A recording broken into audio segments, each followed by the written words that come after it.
Sekarang Anda dipersilakan memperkenalkan diri Anda terlebih dahulu. Baik, nama saya Mawar, usia saya 23 tahun, dan saya lulusan S1 Fakultas Psikologi di Universitas X. Dapatkah Anda jelaskan apa saja kelebihan dan juga kekurangan dalam diri Anda?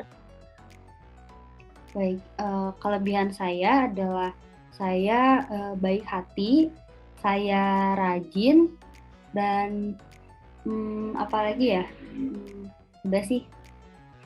Kalau kekurangan saya, kadang saya ceroboh, sedikit pelupa, dan sering terlambat.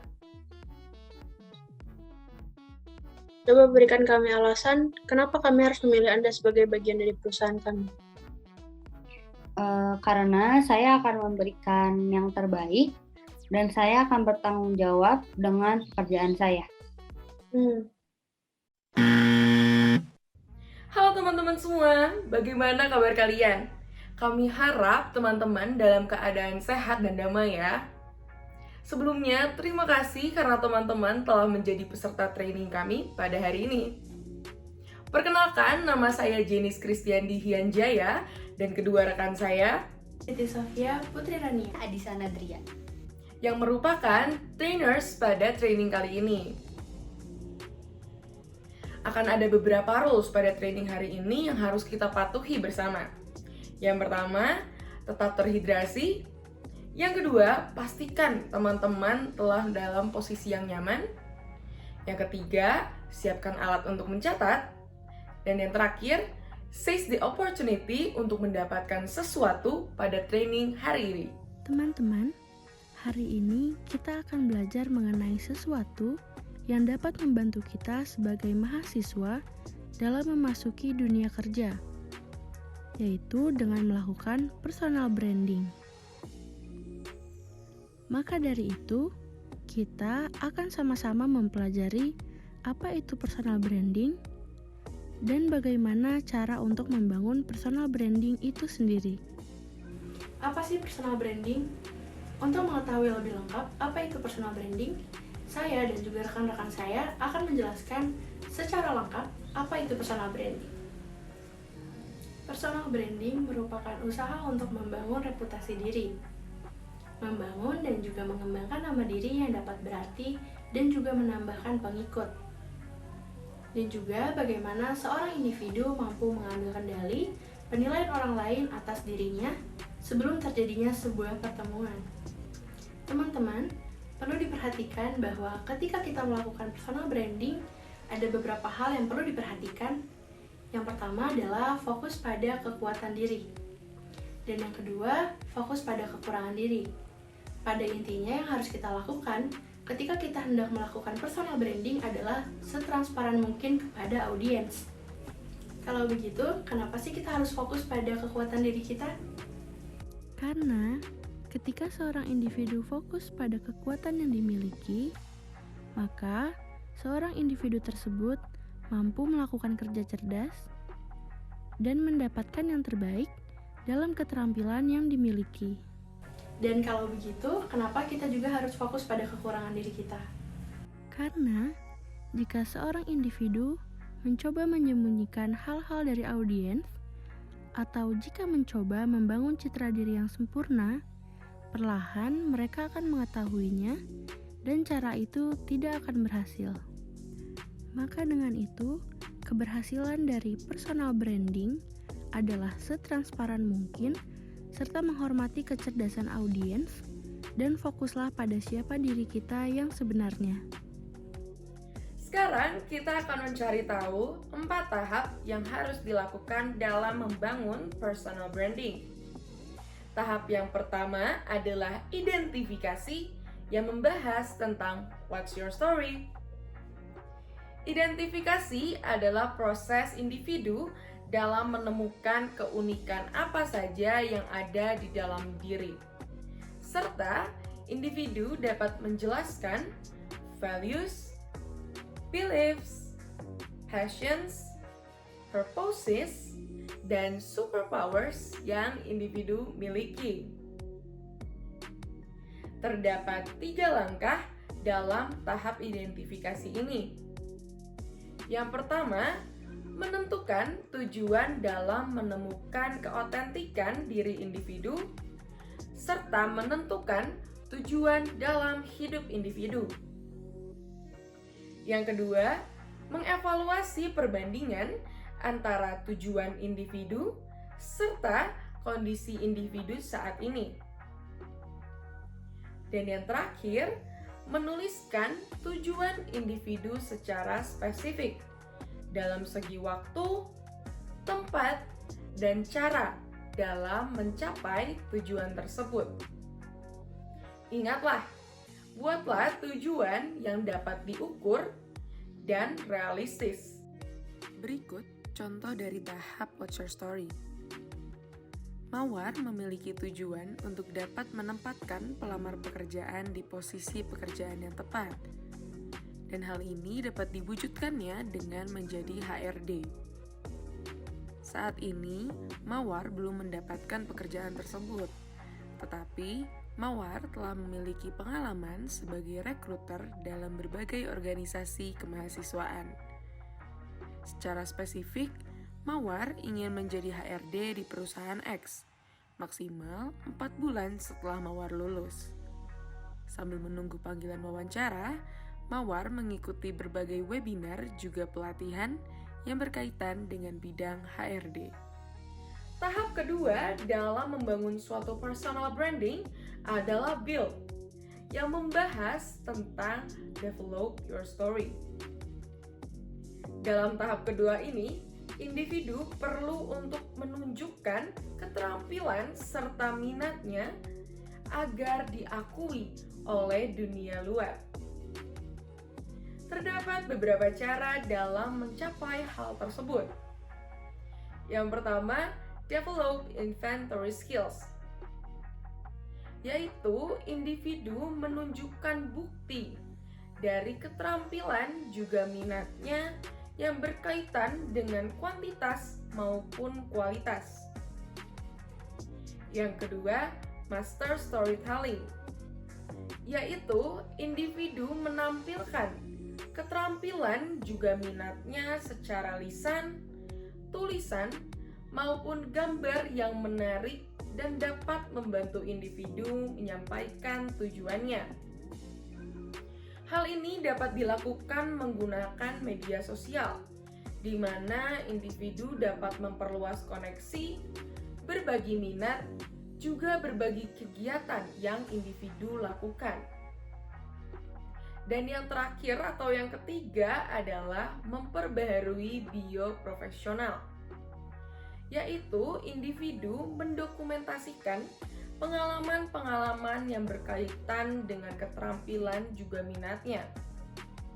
Perlu diperhatikan bahwa bio profesional harus menarik, unik, serta relevan. Gunakan juga profil dan bio yang sama pada digital platforms yang berkaitan dengan hal profesional. Berikut contoh dari tahap Develop Your Story. Mawar yang bertujuan untuk menjadi HRD selama masa kuliahnya sering mengunggah fotonya ketika menjadi rekruter dalam berbagai organisasi kemahasiswaan, serta mengunggah tips-tips yang berkaitan dengan skills apa saja yang dibutuhkan dari berbagai posisi dalam organisasi tertentu. Mawar juga memiliki LinkedIn, Jobstreet, dan platform profesional lainnya dengan foto profil serta bio yang seragam. Sekarang kita akan break sejenak. Sambil meregangkan tubuh, teman-teman dapat mencari kata-kata yang terdapat di soal berikut. Jika sudah mendapatkan jawabannya, jangan lupa langsung tuliskan di kolom komentar. Karena siapa yang tercepat juga tertepat akan mendapatkan hadiah menarik tentunya. Kalau begitu, selamat beristirahat teman-teman.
Gimana teman-teman? Udah ketemu belum jawabannya?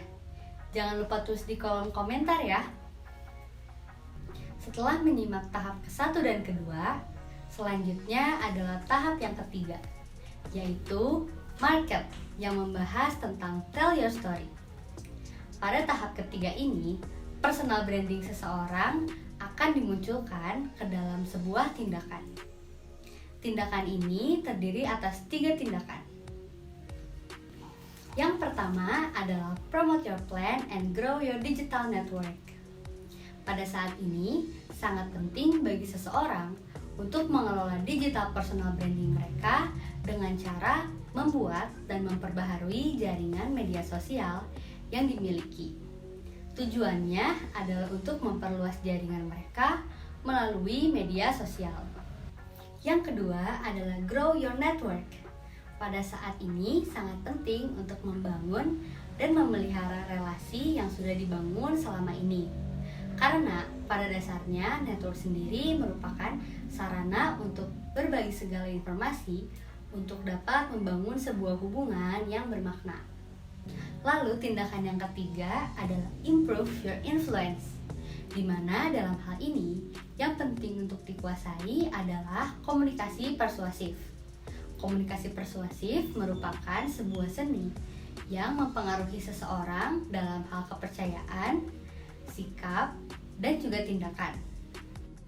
Contohnya adalah Mawar menuliskan pada akun media sosial yang dimilikinya seperti mendeskripsikan diri dengan cara yang menarik di profil media sosialnya dan juga menuliskan personal interest-nya. Lalu, Mawar juga membuat sebuah konten yang berkualitas dan bermanfaat yang berhubungan dengan bidang HRD. Maka, akun yang Mawar miliki di media sosial akan menjadi rujukan bagi banyak orang. Dengan begitu, Mawar lebih mudah untuk memperluas jaringannya di media sosial yang dimilikinya. Lalu, tahap terakhir atau tahap keempat adalah nurture yang membahas tentang keep your story fresh. Individu diharapkan dapat terus termotivasi untuk menggali keahliannya lebih dalam lagi, terutama dalam memonitor diri sendiri dan dapat keluar dari zona nyaman untuk membuat sebuah perubahan dalam dirinya. Terdapat beberapa tahap, yaitu yang pertama adalah stay motivated. Pada tahap ini, seorang individu memerlukan keterampilan dalam manajemen perubahan yang ada dalam dirinya.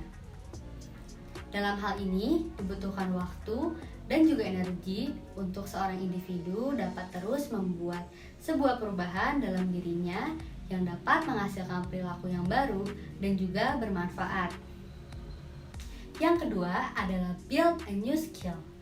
Pada tahap ini, seorang individu perlu untuk terus memperbaiki dirinya. Pola pikir pertumbuhan membantu kemampuan dasar seorang individu untuk terus dikembangkan. Seorang individu juga perlu terus mengembangkan portofolio keterampilan yang dimilikinya. Lalu yang terakhir adalah revise as necessary. Pada tahap ini, seorang individu perlu bekerja keras untuk mencapai sebuah keberhasilan. Seorang individu harus mau untuk terus mencoba, gagal, mencoba lagi, dan terus begitu sampai akhirnya dapat mencapai hasil yang dituju. Contohnya adalah setelah Mawar mengetahui kelebihan yang dimilikinya, yaitu teliti, memiliki kemampuan berkomunikasi yang baik, selalu ingin mempelajari hal-hal yang baru dan yang lainnya, Mawar akan terus mengembangkan kelebihan yang dimilikinya itu melalui berbagai kegiatan yang melibatkannya untuk menggunakan kelebihannya tersebut, seperti menjadi panitia dalam berbagai organisasi, menjadi rekruter ketika open recruitment dalam organisasi, dan yang lainnya. Selain itu, individu akan memperbaiki dan mengembangkan dirinya, seperti contohnya mengikuti berbagai pelatihan dan webinar yang berkaitan dengan bidang HRD. Nah, setelah menyimak penjelasan tadi, dapat disimpulkan bahwa personal branding itu merupakan sebuah usaha untuk seorang individu membangun reputasi dan juga nama dirinya. Tujuannya sendiri adalah untuk dapat mengambil kendali atas penilaian orang lain terhadap dirinya. Lalu terdapat 4 tahap dalam melakukan personal branding. Tahap yang pertama yaitu What's Your Story, di mana pada tahap ini individu dapat membangun sebuah personal branding dengan menemukan apa saja keunikan dalam dirinya. Tahap kedua, Develop Your Story. Pada tahap ini, individu perlu menunjukkan keterampilan dan juga minatnya. Tahap ketiga yaitu Tell Your Story. Pada tahap ini, individu dapat melakukan personal branding dengan memunculkan sebuah tindakan. Dan pada tahap terakhir yaitu Keep Your Story Fresh. Pada tahap ini, individu diharapkan dapat terus termotivasi dan menggali keahliannya lebih dalam lagi. Nah, sekian dari kami. Semoga kedepannya materi yang kami sampaikan dapat bermanfaat dan juga sampai bertemu pada lain waktu. Terima kasih teman-teman. Boleh tolong dijelaskan apa kelebihan dan kekurangan dalam diri Anda? Baik, untuk kelebihan yang saya miliki adalah saya teliti dalam mengerjakan sesuatu. Bahkan karena ketelitian saya selalu ditunjuk sebagai bendahara di setiap kegiatan di kampus yang saya ikuti. Saya memiliki kemampuan berkomunikasi yang baik. Saya juga merupakan orang yang selalu ingin mempelajari hal-hal yang baru. Saya memiliki minat yang sesuai dengan pekerjaan ini, yaitu berhubungan dengan orang-orang. Dan saya juga mudah untuk diajak kerjasama. Lalu untuk kelemahan yang saya miliki adalah saya mudah kecewa dengan diri saya jika target organisasi tidak bisa saya capai. Dan juga saya tidak sabaran, serta emosional. Baik, selanjutnya, tolong berikan kami alasan kenapa kami harus memilih Anda sebagai bagian dari perusahaan kami. Baik, bagi saya dunia HRD sudah dekat dengan kegiatan saya saat menjadi mahasiswa. Saya berpartisipasi sebagai panitia dalam berbagai organisasi kemahasiswaan dan menjadi rekruter ketika open recruitment sebagai panitia organisasi dilaksanakan. Membantu menempatkan rekan mahasiswa lain di divisi yang membuat mereka berkembang menjadi suatu pengalaman yang tidak bisa saya lupakan. Saya yakin dengan semangat saya yang mau berkembang dalam dunia HRD, juga dengan adanya pengalaman saya di berbagai organisasi selama menjadi mahasiswa, saya mampu memberikan kontribusi dengan maksimal sebagai HRD di perusahaan ibu.